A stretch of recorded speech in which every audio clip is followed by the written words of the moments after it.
In today's video, I'm going to teach you how to turn off returns on an eBay listing. Whether you're a seasoned seller or just starting out, managing your return policies properly is crucial for smooth operations. First, log into your eBay account using your username and password.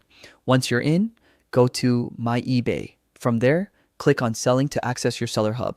Now, under the Selling menu, click Listings. Then choose Active to view all your current items.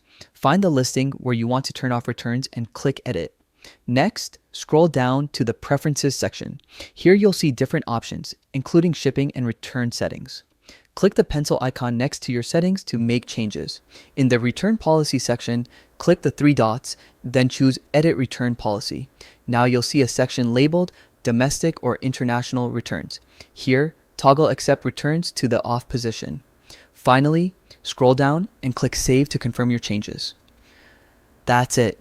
Returns are now turned off for that eBay listing. By managing your return preferences this way, you maintain control over your selling environment and reduce unnecessary complications. Thanks for watching. Stay tuned for more helpful eBay tutorials.